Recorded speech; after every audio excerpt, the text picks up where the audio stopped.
Hello, ladies and gentlemen. I thought we would just get straight into this. The full affidavit has been revealed, or released, should I say, by the Santa Fe Sheriff's Department, which actually reveals step by step, at the very least, as per the documentation, what led up to the fatal shooting of Helena Hutchins. And it just provides a whole lot more background on top of everything which I have given you in my coverage of this story, in terms of chain of custody, safety issues to do with David Halls, the assistant director, being complained, fired about, loads and loads of stuff. As well as, of course, the armourer, Hannah Gutierrez Reed, who was inexperienced and even concerned that they wouldn't be able to pull off this particular movie. So I thought we'd just dive straight into it. This is released over on Deadline, and we're just going to talk about it step by step of the way. So as you can see here, this is the full affidavit, and like I said, it is quite literally just step by step everything that happened. So this is their coverage of it, and then we get to the actual affidavit here. So we'll sort of break down their coverage of it because I think that's important. It's a little bit easier to read, and then we'll go over the affidavit as well, the finer details of step by step. So Alec Baldwin had been very careful, apparently, about handling of guns used on the New Mexico set of Rust in the days and hours before he accidentally shot and killed cinematographer Helena Hutchins and wounded the director Joel Souza last week. This was according to the cameraman who was standing next to them when they were shot. Now, this, there is a certain amount of mainstream media, I guess you could say, trying to shift and move around blame. Now, I have discussed it before. Alec Baldwin is very influential in this movie being made. He is the writer, along with Joel Souza, and I believe he's actually part and parcel of Rust Movie LLC, which is the company which is responsible for this movie even being made. It's a company set up, so obviously individuals don't go bankrupt if there's any issues. It's sort of a money front, basically. And I believe from all my research that Alec Baldwin is actually influential in that company. He's the reason it was set up, basically. Now, on top of that, Alec Baldwin is the producer on the film. He's the reason this film is getting made. And he does have a certain amount of say in who gets hired and fired. So as much as... I'm not saying it's absolutely Alec Baldwin's fault. That's not what I'm saying. But there is a certain amount of responsibility that comes down to him as well, which, unfortunately, I do feel that the mainstream media coverage just is refusing to acknowledge, and like I said, I feel that's sad because they're doing a disservice to the actual story here. So the cameraman Reed Russell was asked about Alec and the firearm and how he handled the firearm. Santa Fe Sheriff's Department Detective Joel Cano wrote in his affidavit for a search warrant of the property. He said Alec had been very careful and brought up an instance when a scene was being filmed earlier. Reed said Alec had made sure it was safe and that a child wasn't near him when they were discharging a firearm during that scene. Now, this all may be true, but we have reports of crew members walking off site because guns were discharging randomly and dangerously, and there were safety concerns due to that. So there is there's a lot here. There's a lot to unpack, and you can see people running cover for other individuals. Now, the detective's affidavit also notes that the film's assistant director David Halls did not know live rounds were in the prop gun when he had given the prop gun to the actor Alec Baldwin. Kenny used the words rounds, plural, but it remains unclear from the affidavit whether there were any unfired rounds remaining in the gun. That is concerning, because it sounds like there's the potential for multiple guns to be there, but there were some spelling mistakes during this anyway, so we don't know whether that was just a mistake word being used. Kano wrote that during the filming of the movie, the assistant director David Halls grabbed one of 3 prop guns that was set up by the armourer Hannah Gutierrez Reed, which was on a cart. The cart is a grey in colour rolling table with 2 layers and was left outside of the structure due to COVID-19 restrictions. Now, that in and unto itself doesn't even sound safe. You have a cart which is outside of a building that they were filming in, which is unsupervised, with guns on it. That does not sound safe. Now, the detective also noted that he learned one of the prop guns was then grabbed by the assistant director David Halls, and he took it to the actor identified as Alec Baldwin, who was inside of the structure. As the assistant director David Halls handed the gun to the actor Alec Baldwin, David Halls yelled "cold gun," indicating that the prop gun did not have any live rounds. Now, in his affidavit, Kano wrote that Sousa explained that prior to the discharge of the firearm by actor Alec Baldwin, they had been working on preparing for the scene before lunch. This is important. Ladies and gents. Joel said they then broke for lunch around 12:30 p.m. and had to be shuttled to an area away from the set to have breakfast, lunch and dinner. Joel Sousa advised that they returned back to the set after lunch, although he's not sure if the firearm was checked again. Remember, these are items that were left on a tray outside of a building, unsupervised potentially. There is nothing here to indicate that they were even supervised. It indicates, actually, from what we know, that everyone was inside the structure. They were left outside of the structure because of COVID. The more I learn about this, the more of just gross negligence that comes to mind. More and more and more. So here we go. This is the statement because a lot of people were wondering, well, why even was Alec Baldwin shooting in that direction, basically, the direction of people. And this is what we have. So Joel stated that they had Alex sitting in a pew in a church building setting, and he was practicing a cross draw. Joel said he was looking over the shoulder of Helena when he heard what sounded like a whip and then a loud pop. And then they note that her first name was actually misspelled during this whole document, which is, again, just part and parcel of it. Now, Russell, whose name was spelt Russell in the affidavit, said after the firearm was discharged, he remembered Joel having blood on his hands, on his person, and Helena speaking and saying she couldn't feel her legs. Reed stated once Helena was on the ground, medics began to treat her injury as she was bleeding while on the floor of the building they were in. The affidavit also suggests that only one bullet was fired and that it went through and through Hutchins before striking Sousa, who is standing behind her. Now, again, I've spoke to some individuals that work with guns, and they've said categorically a blank can't do that. Even if it's shrapnel, basically, like a blank can't do that. It can't enter a human being, exit a human being, and then strike another individual. The force required to do that needs a bullet to leave the casing, basically. So it wasn't a blank; it was an actual round that was in the weapon.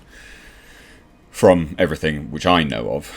Now, Detective Kano wrote that after the film's armourer, Gutierrez was given the prop gun after it was fired by actor Alec Baldwin, she then took the spent casing out of the prop gun. Now, here the detective uses the singular spent casing, so it's just one round. It is believed that the slug that struck Sousa was removed from him at the hospital and is now part of the evidence in the case. That makes sense. 7 members of the camera crew had walked out on the film just hours before the shooting in a dispute with the producers and were replaced by non-union crew, but that left the crew with only one camera, according to the affidavit. Kano wrote that the director stated that the workday started at approximately 6:30 a.m. and he went on to say that the crew usually meets and has breakfast on the property. During the morning hours, the day started off late due to a camera crew that had quit, and they had to find another camera crew to help film the movie. Joel said once they hired another camera crew to assist, the day was taking longer than usual because they only had one camera to do the filming. And now I can attest to this. I've shot short films. Having one camera is actually a nightmare. It's a real pain in the ass. Joel was asked about the employees' behaviour, and he said everyone was getting along and there were no altercations that took place to his knowledge. And the investigation remains ongoing in Santa Fe's, blah, blah, blah. Now, we'll get into this a little bit more. So, in the matter of the issuance of the search warrant in regards to the wooden structure, they need to get into the church, basically. That's where they are looking to do the majority of their searching. Now, the search warrant... So we'll kind of scroll down to get to each statement that they sort of state here. So here we go. So they want photographs of exterior and interior structure, video cameras, videotapes, DVDs, DVRs that captures documents and records any video captured, recorded during the filming of the movie Rust. So that's why they're shut down, because they want everything. Literally everything. All computer hardware, equipment and connector cables, including blah, blah, blah. Literally everything that they want. They want all firearms. Firearms components, documentation that establishes ownership of said firearms, ammunitions used or unused, whether it be live ammunition or prop ammunition, projectiles, casings, whether spent or unspent. They are really going ham on all of this. This is to be seized. This is items to be seized, ladies and gents. Now, not only that, but they want all cameras, digital cameras, and film or memory cards used by cameras. Clothing, including but not limited to shirts, pants, etc. I'm sure a lot of this is actually just normal stuff, but again, it just goes to show that they really are going for it.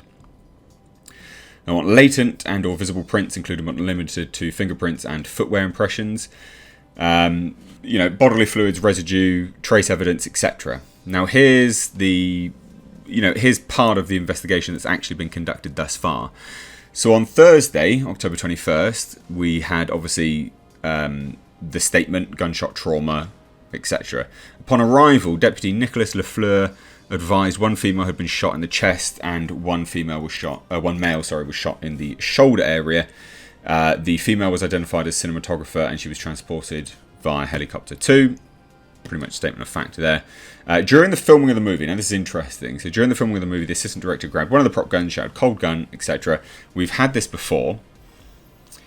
Now, the affiant later learned that the assistant director David Halls did not know live rounds were in the prop gun, which he had given the prop gun to actor Alec Baldwin. Affiant learned that what had happened to the prop gun once it was fired, the prop gun was handled by the armourer, identified as Hannah Gutierrez, and given to the assistant director David Halls. The armourer, Hannah Gutierrez, was given the prop gun after it was fired by Alec Baldwin.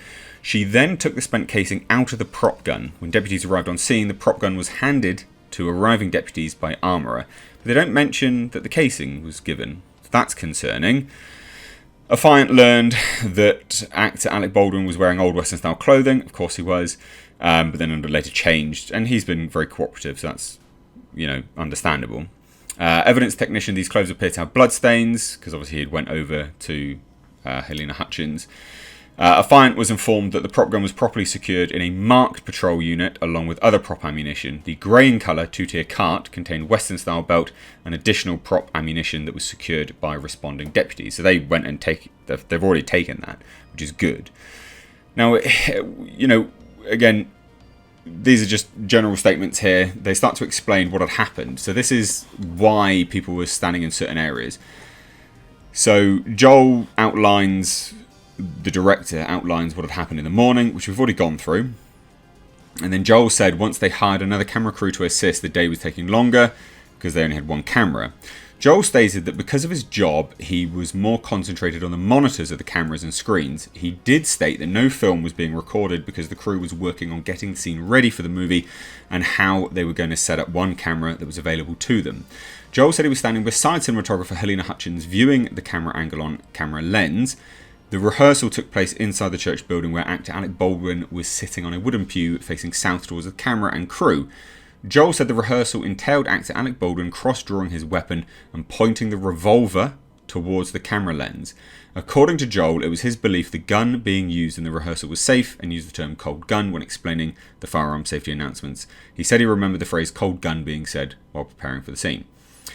Now, Joel then explained what he knows about firearm safety. He said that what he knows is 3 people had been handling the guns or firearms for the scenes. He said the firearms are checked by Hannah, who is the armourer, and then the firearm is checked by the assistant director, David Halls, who then gives it to the actor using the firearm. Joel said as far as he knows. So that's interesting. This all points to David Halls being thrown under the bus, quite frankly. Now, Joel said as far as he knows, no one gets checked for live ammunition on their persons prior and after the scenes are being filmed. That's an abject failure, I believe. The only thing checked are the firearms to avoid live ammunition being in them. Joel stated there should never be live rounds whatsoever near or around the scene. Agreed. We can all agree with that. Now, Joel explained that prior to the discharge of the firearm by actor Alec Baldwin, they'd been working on preparing for the scene, etc., etc. This is not that important. Now, Joel then vaguely remembers the stomach and the incident that took place. We don't really need to go over that. Obviously, it's tragic, and that is the death of actually Helena stumbling backwards. We have covered that before. So there you go. There's some elements here, about people setting up cameras and things like that. And basically, they had to move the frame and move the camera, and that was essentially why it happened the way it was. Alec was trying to explain how he was going to draw the firearm out and where his arm would be when the firearm was pulled from the holster, and then that was when it discharged. So it wasn't even setting up the shot specifically. They were just trying to mark out where and how the actor was going to move, and then that's when it went off. But I'm sure, like, we can all agree that it's still an abject failure. So I'll leave the article, which has the full affidavit, down below in the description box for anyone who is interested in covering a little bit more. I mean, I've covered everything that I believe is important to what we're discussing here, and I hope you've appreciated the coverage at the very least anyway. I'd love to hear any and all thoughts down below. You guys have been engaging with this content very, avidly. So I'd be intrigued to hear what you guys think, and whether there's any more revelations here, and whether this adds anything to you. To me, if the director is saying there are two lines of defense here in terms of safety, armourer, then assistant director, that says to me that the assistant director has completely failed, which indicates massively by the other reports I've done of them being fired from sets, actually due to people being injured by improper gun safety. So let me know what you think down below. If you are new here, do hit subscribe. Thanks so much. Take care.